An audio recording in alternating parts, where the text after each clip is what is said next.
I found her on the porch step at first light, wrapped in a feed sack against the cold. No note pinned to the burlap, no name, nothing at all to say where she'd come from or who had decided a bachelor rancher's porch was the safest place to leave a baby in the dead of a Nebraska winter. I never learned who left her there. Looking back, that's the one part of this story I never solved. And somehow, over the 2 years that followed, I stopped needing to.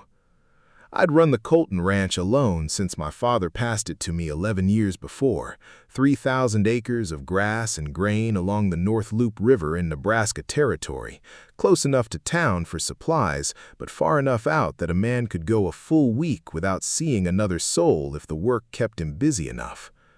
My 2 younger brothers had scattered after our mother left and our father died within a few years of each other, one to a railroad job in Omaha and one further west still, and I'd stayed because the land was the only thing in my life that had never once left without explanation, and I'd built my whole understanding of a decent life around that particular, narrow kind of loyalty.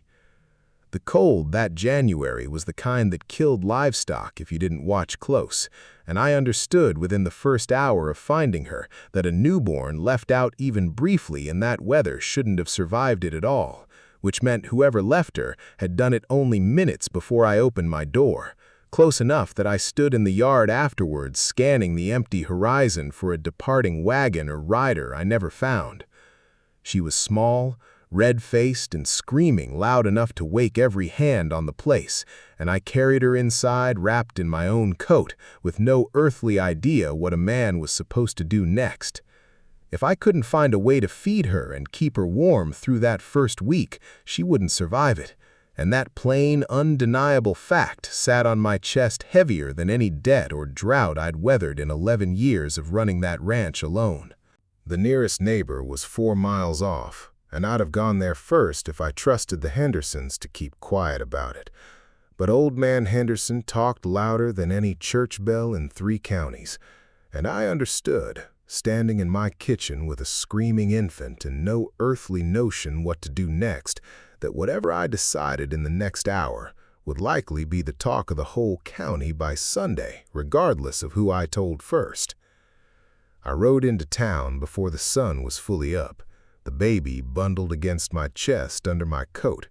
and I went first to the only person in that town I trusted to tell me the truth plainly, instead of dressing it up in the kind of gossip-laced sympathy most of the women in town specialized in, the schoolteacher, Louisa Prescott, whom I knew mostly from Sunday services and from the handful of times she'd stopped by the ranch to ask after a boy in her class who'd been kept home that autumn to help with calving. I'd noticed her before that morning, if I'm honest about it, the particular careful way she held herself in a schoolroom full of children who mostly outmatched her in size, if not in age,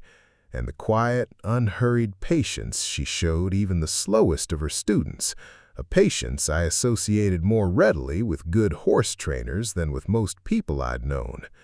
I hadn't thought much beyond noticing, though, having decided some years back that a rancher with 3,000 acres and no wife had made his peace with solitude the same practical way he'd made peace with drought years and hard winters, simply by expecting them and building his life to withstand them. She opened her door in a wool robe, with her hair still loose from sleep, unhurried despite the early hour, and when she saw what I was carrying, she didn't ask a single unnecessary question. She simply stepped back and waved me inside out of the cold. Within 20 minutes, she'd sent her landlady's boy running for the doctor and had warmed a cloth-wrapped bottle of sugared milk with her own hands, testing the temperature against her wrist, the way I imagined a mother might, though as far as I knew, she'd never had cause to learn that particular skill before that morning. The doctor confirmed what I already suspected. The baby was healthy despite the cold, likely no more than a few hours old when I found her, and would need round-the-clock feeding and warmth for weeks before anyone could say for certain she was out of danger, watching her closely each week for signs of the lingering weakness that sometimes followed even a mild exposure at that age. He was an older man named Dr. Averill, who'd practiced in that county for the better part of 30 years, and he examined the baby with the brisk, unhurried thoroughness of a man who'd seen enough hard frontier winters to know exactly what could go wrong with a newborn exposed even briefly to that kind of cold. He said, folding his stethoscope back into his bag, that he'd delivered plenty of babies into far worse circumstances than a feed sack on a porch step, and that whoever left her had at least had the sense to choose a house with smoke already rising from the chimney, which told him the leaving hadn't been entirely without care, however desperate the circumstances behind it must have been. He asked whether I intended to keep her or send her to the county orphan asylum 2 towns over, a question I hadn't let myself consider yet, standing there in Louisa's small parlor with a baby who had, in the space of a single long morning, become the most urgent responsibility I'd ever carried. I said I intended to keep her, plainly and without hesitation. I didn't fully understand why I said it until much later, except to say that something about carrying her those first frantic miles into town had already made her feel less like a stray to be disposed of and more like a thing I'd been handed to protect. Louisa offered to help before I'd worked up the nerve to ask, which told me something about her I hadn't fully understood until that morning, that beneath the careful, proper manner she kept in front of a schoolroom full of children, there was a woman entirely unafraid of inconvenient, difficult things. She had a schoolteacher's contract that ran strict on manners of conduct, the kind every unmarried female teacher in the territory signed without much choice in the matter, forbidding marriage during her term and demanding she conduct herself, in the contract's own careful language, with moral propriety befitting an example to the young.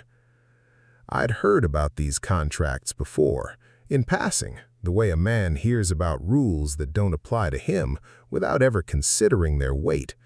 but I hadn't understood until Louisa herself explained it, some weeks later, exactly how thoroughly those terms governed a woman's whole existence in a town like ours, where she could be seen, with whom, at what hours, whether she attended dances or received callers, all of it subject to a school board's approval and a community's constant watchful judgment, in exchange for a wage that was, for most single women out here, the only respectable path to any independence at all. Helping a bachelor rancher raise an abandoned infant, however innocent the arrangement, sat close enough to the edge of that language to risk everything she'd built in that town, and she offered anyway, within the first hour of meeting the child, without once mentioning what it might cost her. We settled into an arrangement that first week without either of us quite naming what it was, both of us too occupied with the plain daily necessities of keeping a fragile newborn alive to spend much time examining what the arrangement might mean beyond its immediate purpose. Louisa came to the ranch each morning before school and each evening after, feeding the baby, teaching me the things I didn't know, how to test milk temperature, how to hold a newborn's head properly, how to recognize a hungry cry from a colicky one. I remember the particular embarrassment of those first lessons, a grown man who could rope a calf blindfolded, fumbling with a bottle nipple under the patient instruction of a woman half his size. And I remember, too, how quickly that embarrassment gave way to something closer to gratitude, watching her demonstrate each small skill without a trace of the condescension I'd half expected from someone raised, as she had been, in a proper Eastern household before circumstances sent her west. She had a way of explaining things that made a man feel capable rather than foolish, the same patient manner I imagined she used on her slowest students, and I found myself looking forward to those evening lessons more than I examined too closely at the time. I named the baby Mercy on the 3rd day because it was the word that kept surfacing in my thoughts each time I looked at her small, impossibly stubborn will to survive despite the cold that should have killed her,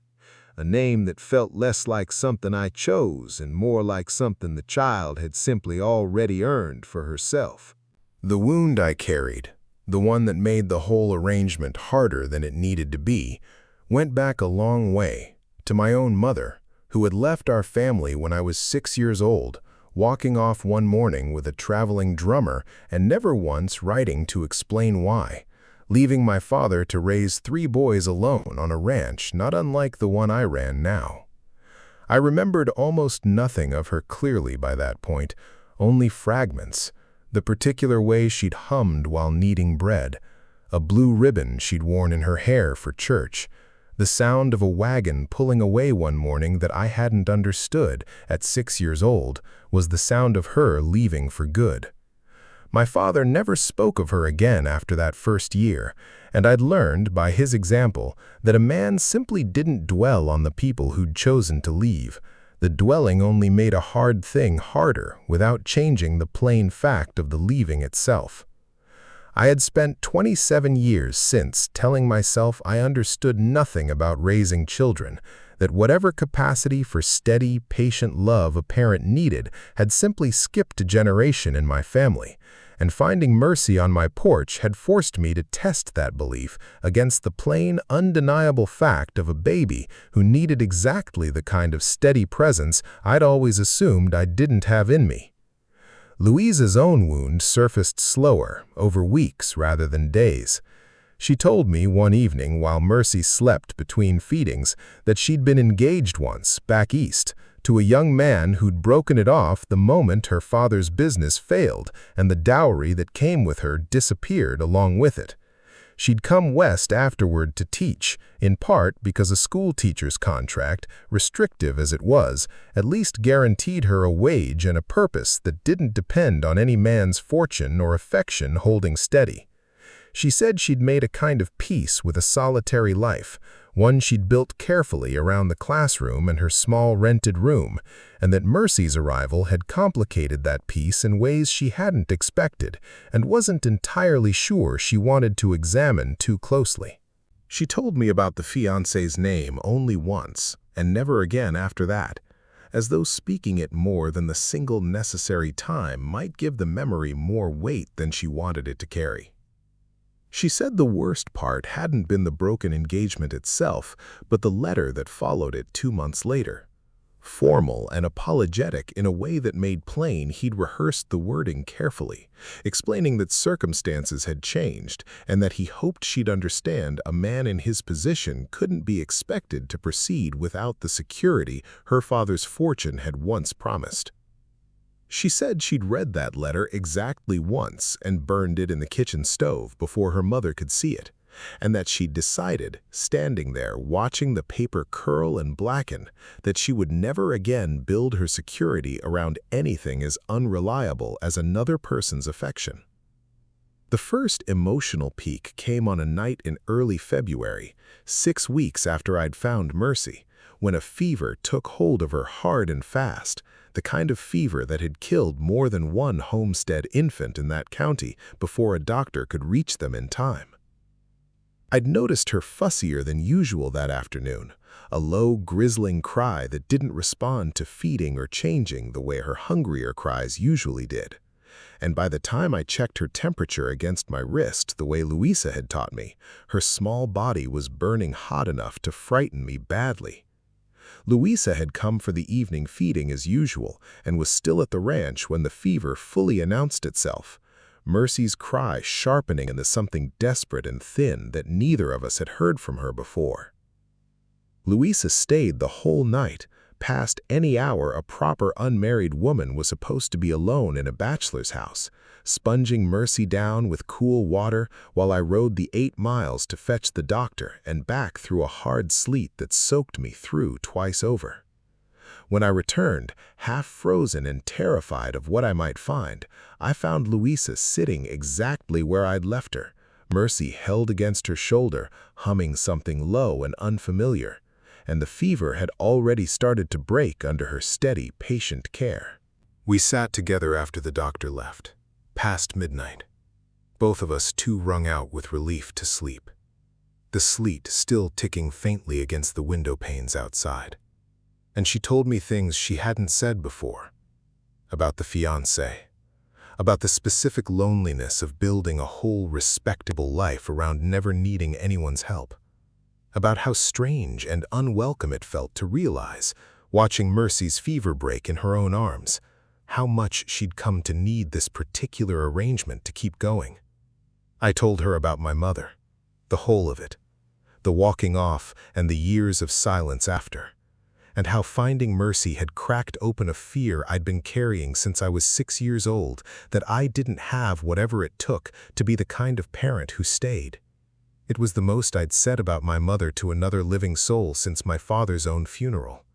And I remember the particular relief of finally setting the words down in front of someone rather than carrying them alone the way I'd carried them my whole adult life. She turned to look at me across Mercy's small sleeping form, exhaustion and something else entirely plain on both our faces, and for a moment neither of us said anything at all.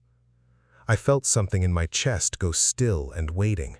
the particular held breath feeling of a moment about to become something else entirely. And then Mercy stirred and whimpered softly in her sleep, and we both reached instinctively to soothe her at the same moment, our hands meeting briefly over her small blanketed shoulder, and the moment dissolved into the ordinary business of settling a baby back to sleep before either of us had said what needed saying.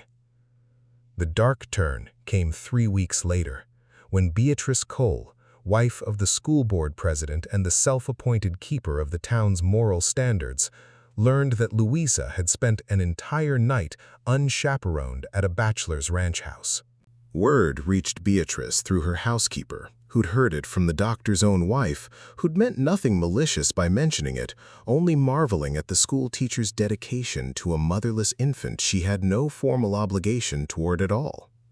By the time the story reached Beatrice, though, dedication had transformed into scandal. The plain facts of a sick baby and a long cold night reshaped into something far less innocent than what had actually occurred. And Beatrice, who had disapproved of Louisa's independent manners since her very first term teaching in that town, seized on the story with an eagerness that suggested she'd been waiting for exactly this kind of opportunity.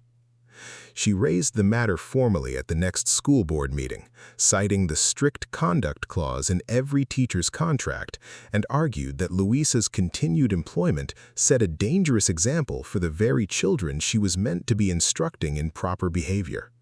The board, cowed by Beatrice's considerable influence in that town, gave Louisa 2 weeks to end all involvement with the Colton Ranch entirely or forfeit her position and the modest wage that was by then her only independent means of supporting herself. Louisa came to tell me herself, standing in my kitchen with Mercy asleep in the next room, her voice steadier than her hands as she explained the choice the board had given her. The 2 weeks deadline laid out plainly, her hands folded tight in front of me the way I'd learned meant she was working hard to keep her composure in front of me. I told her I understood if she needed to step back, that I wouldn't ask her to sacrifice her livelihood for an arrangement I had no right to expect her to keep indefinitely. The words coming out steadier than I actually felt, some part of me already regretting them even as I said them, though I couldn't have named exactly why at the time. She looked at me for a long moment and asked, plainly, whether that was actually what I wanted, or whether I was simply making it easier for both of us to avoid saying what neither of us had worked up the courage to say yet. I didn't have an honest answer ready, and my silence in that moment, though I didn't fully understand it at the time, told her something I wasn't yet brave enough to say with words. She left the ranch that evening without pressing further, and I spent a sleepless night turning her question over, understanding slowly, in the particular clarity that comes only in the small hours, that I had just failed her the exact same way I'd always assumed I would fail anyone who needed me to choose them plainly, instead of retreating into careful, safe distance.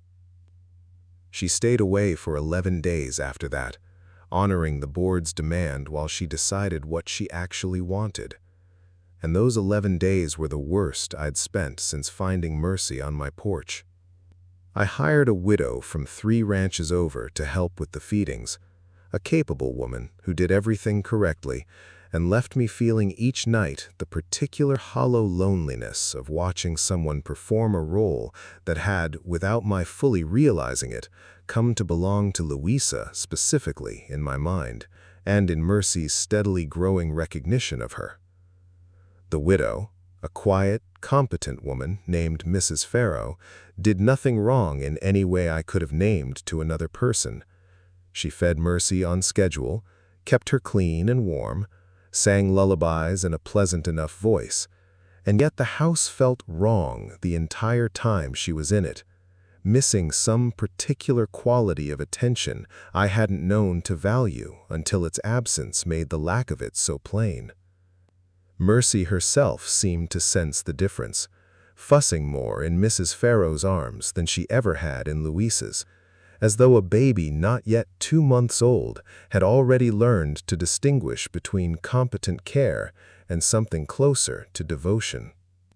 I rode past the schoolhouse most evenings during those 11 days, telling myself I had legitimate errands in town, though I never once found the courage to stop and speak with her, watching instead from a distance as she walked home alone after the last of her students had gone, her posture careful and composed in the particular way I'd come to recognize as the shape she wore when she was holding something difficult together by will alone. The turning point came from Mercy herself, in the plain, unfiltered way only an infant delivers truth. On the 8th day of Louisa's absence, I ran into her by chance at the mercantile, and Mercy, riding in a sling against my chest, reached toward Louisa the moment she recognized her, small fists opening and closing with an urgency that needed no translation. Louisa's composed schoolteacher's expression cracked entirely in that moment, and I watched her fight back tears in the middle of a public store, and I understood, watching that unguarded reach, that I had spent 11 days being a coward about the exact thing Mercy had just proven plainly in front of half the town. I stood there in the middle of Peterson's mercantile, sacks of flour and coffee tins forgotten around us, and felt something in my chest finally give way after 11 long days of careful, deliberate holding back. It wasn't a grand realization delivered all at once, more like a dam that had been straining under pressure for weeks, finally admitting it couldn't hold any longer. And I remember thinking, watching Mercy's small fist close around Louisa's finger, that I'd been a fool to imagine I could keep protecting myself from this particular kind of hope simply by refusing to name it out loud. The mercantile owner, a kindly older man named Peterson, who'd known both our families for years, made a small business of rearranging stock near the front counter to give us a moment of relative privacy. A quiet courtesy I noticed and appreciated more than I said at the time. The same unassuming kindness he'd later extend by steering new tutoring students her way, once the schoolhouse door had closed behind her for good. Louisa reached out and let Mercy grip her finger, and for a long moment neither of us spoke, both of us simply watching the baby's small fist close around that one finger with the same fierce, uncomplicated certainty she'd shown reaching for it in the first place. I found Louisa at the schoolhouse that evening after her students had gone home, and I told her everything I should have said the night Beatrice's ultimatum first came down. I told her I didn't want her stepping back because it was easier. I told her I understood the choice in front of her wasn't a simple one, that choosing to keep coming to the ranch might cost her the position and the independence she'd built her whole life out here around, but that I needed her to know, plainly, that whatever this had become between us mattered more to me than the convenience of avoiding Beatrice Cole's disapproval. I told her I loved her, the words coming out rougher and less polished than I'd have liked, but true all the same. I remember the schoolroom smelled of chalk dust and the particular must of old wood, rows of small empty desks lined up behind her, And I remember thinking, in the middle of finally saying the thing I'd been avoiding for weeks, that I'd rehearsed a more eloquent version of this speech at least a dozen times on the ride into town, and abandoned every word of it the moment I actually stood in front of her, so that what came out instead was closer to the plain, unpolished truth than anything I could have planned. She was quiet a long moment in that empty schoolroom, the afternoon light slanting long through the windows. Then she told me she'd already made her decision 3 days earlier, sitting alone in her rented room, turning the choice over and over, and that she'd decided the position, however necessary it had once felt to her survival, wasn't worth more than the family she'd found herself building without ever quite planning to. She said she'd been afraid, these past 11 days, not of losing her livelihood, but of losing the courage to choose something uncertain over something safe, the same fear that had kept her carefully solitary since the fiancé who'd left her for a failed dowry. A fear she said she recognized now for what it truly was, not caution, but a kind of slow, comfortable surrender dressed up as prudence. The same surrender she'd watched other women make around her for years without ever naming it plainly, until she'd nearly made it herself. She said watching me finally say the hard thing out loud, standing in her empty schoolroom looking more nervous than she'd ever seen a grown man look, had told her everything she needed to know about which choice was the right one. I asked her, once she'd finished, why she hadn't simply told me her decision 3 days sooner and spared us both the misery of those final uncertain days. She said she'd needed to be certain the choice was entirely her own, made without the pressure of watching my face while she made it, because she'd spent too many years already letting other people's expectations shape her decisions. First, her family's expectations of a proper Eastern marriage, then the school board's expectations of a properly conducted spinster schoolteacher, and she wanted this particular choice at least to belong to her alone before she shared it with anyone. The resolution unfolded over the following months without any single dramatic turn, each small decision compounding quietly into the next until the shape of an entirely different life had formed around us without either of us ever having announced it out loud. Louisa resigned her position before the board could formally dismiss her, choosing her own terms over theirs, and took work instead tutoring privately for families willing to pay for it. Work that paid less steadily, but answered to no one's moral conduct clause but her own conscience. The resignation itself was a small, quiet ceremony compared to the drama Beatrice had stirred up over the fever night. Louisa simply wrote a formal letter, delivered it herself to the board president, and cleared her few belongings from the schoolhouse the following Saturday while most of the town was occupied elsewhere. She told me later that walking out of that building for the last time had felt less like a loss than she'd expected, more like setting down a weight she'd been carrying so long she'd forgotten it wasn't simply a permanent part of her. Beatrice Cole kept talking around town for a good while afterward, and some of that talk cost Louisa's students whose families preferred not to be associated with the scandal.